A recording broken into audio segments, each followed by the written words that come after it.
Hello friends, welcome to my another blog. আজ হচ্ছে মঙ্গলবার আর এইদিকে বাসন্তী পূজার অষ্টমী। এই অষ্টমীর দিনে সবাই অষ্টমী স্নান করে, আমিও প্রতিবার যাই, কিন্তু এইবার আর যাওয়া হয়নি। এটা হচ্ছে কলেজ গেটের দুর্গা মণ্ডপ। এখানে প্রতিবার বাসন্তী পূজায় দুর্গা পূজা করা হয়। তো আমি আর আমার পাশের বাড়ি এক দিদি মিলে দুজনেই চলে গেলাম দর্শন করতে।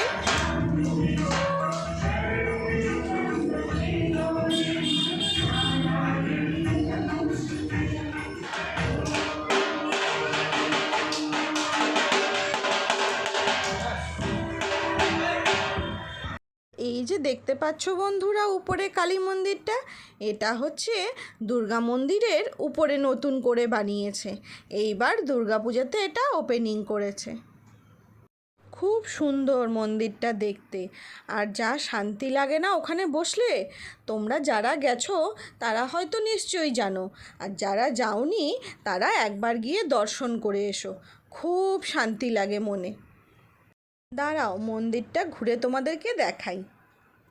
এই যে মূর্তিটা দেখতে পাচ্ছ, উনি হচ্ছেন রাম, আর এইদিকে রাম, সীতা, লক্ষ্মণ আর হনুমান। আর মাঝখানে আছে মা তারা, মানে মা কালী মা।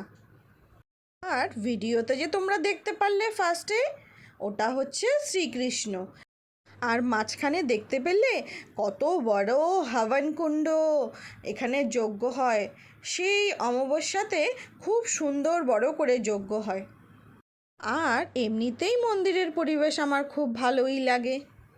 আর ওখানকার যে পণ্ডিতজি, উনি আমাদের সঙ্গে এত গল্প করলো, ভালোই লাগছিল।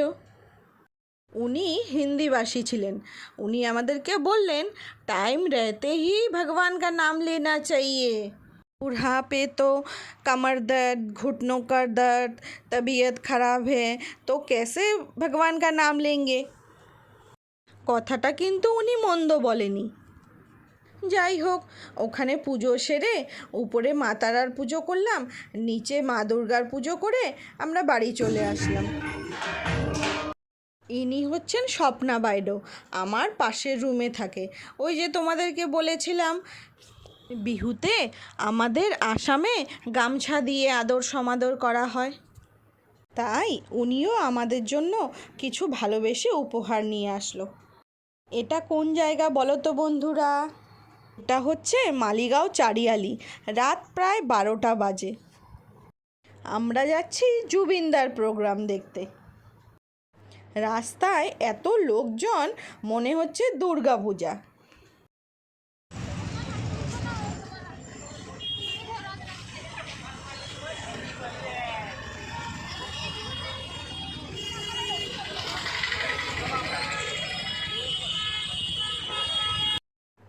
তো আমরা এখন চলে আসলাম মালিগাঁও স্টেডিয়ামে।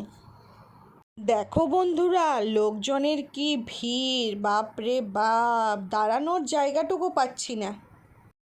কোনো রকম একটা জায়গা খুঁজে আমি আর কৃষ্ণ দাঁড়ালাম। ওইদিকে রিমা, অভিদা আর রুই আসবে, ওদের জন্য দাঁড়িয়ে আছি।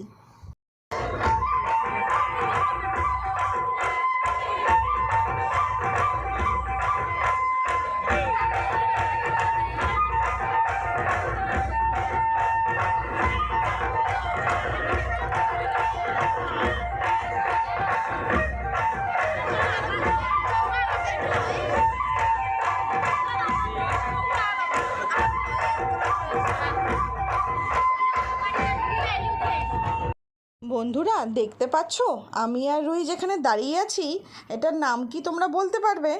আমি কিন্তু জানি না এটার নাম কি। তোমরা যদি জানো তবে আমাকে কমেন্ট করে জানিও।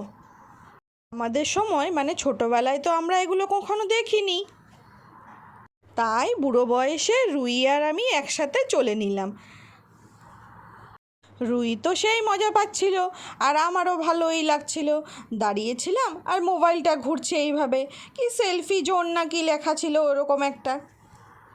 তারপর আর কি এদিক ওই দিক ঘুরে ফুচকা টুচকা খেয়ে আবার ঢুকলাম একটু জুবিনদার প্রোগ্রাম দেখার জন্য।